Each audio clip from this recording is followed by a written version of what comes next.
सावित्रीबाई फुले. ज्ञान नाही विद्या नाही ती घेण्याची गोडीही नाही. ज्ञान नाही विद्या नाही ती घेण्याची गोडीही नाही. बुद्धी असून चालत नाही तयास मानव म्हणावं का. ओळखलत का म्या सावित्री, सावित्री ज्योतिबा फुले. सातारा जिल्ह्यातील खंडाळा तालुक्यातील नाय गावच्या खंडूजी नेवासे पाटलांची मी कन्या. अवघ्या 9व्या वर्षी माझे लग्न ज्योतिराव फुले नावाच्या माणसाशी झाले आणि हळूहळू मला कळायला लागले की ज्या माणसाशी माझे लग्न झाले आहे ना, तो साधा सुधारण माणूस नाही तर या संपूर्ण जगाला ऊर्जा देणारा क्रांतीसूर्यच आहे. त्या काळी बायांना उमरा ओलांडण्याची पद्धत नव्हती. बाईच्या जातीने कसं आपण भलं, आपलं काम भलं आणि चूल. शिक्षण यावर एकच उपाय होता, तो म्हणजे शिक्षण. शिक्षण हे वाघिणीचं दूध आहे. जो प्राशन करेल तो गुरगुरल्याशिवाय राहणार नाही. शिक्षणाचा एकच ध्यास ज्योतिरावांच्या मनात होता. एकदा शिक्षणाचा प्रसार करत असताना फरन नावाच्या ब्रिटिश मॅडम ज्योतिरावांना म्हणाले, मिस्टर फुले, तुम्हाला शिक्षणाचा प्रसार करायचा आहे ना, so first women educated, because if a women educated so our whole house educated. पण तुम्ही लोक स्त्रियांना घराबाहेरच पडू देत नाही. सो बॅड मिस्टर फुले, सो बॅड. झालं ते आले ती माझ्याकडं पाटी आणि पेन्सिल घेऊन आणि मला म्हणाले, सावित्री आजपासून मी तुला शिकवणार.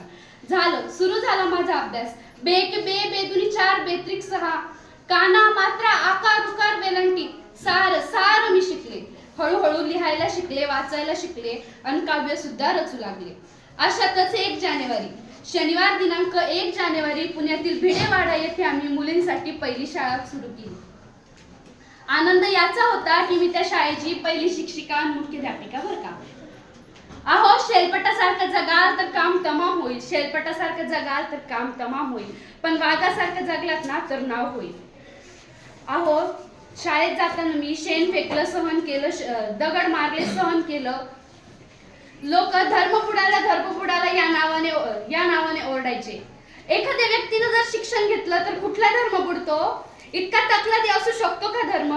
धर्मासाठी माणूस असतो की माणसासाठी धर्म.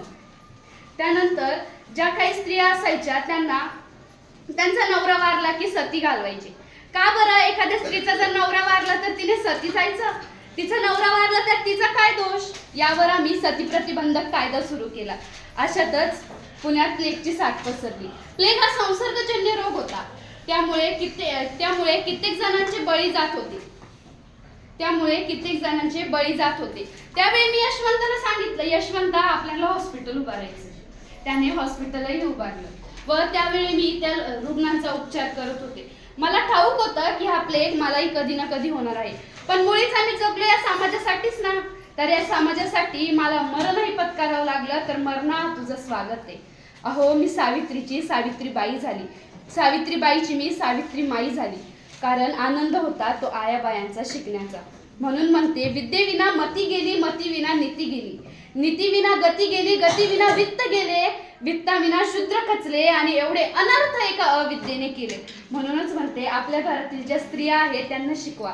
अहो घरातील एक मुलगा शिकला ना तर तो एकटाच शहाणा होतो, पण घरातील एक मुलगी जर शिकली ना तर ती पूर्ण घराला शहाणी करते. धन्यवाद.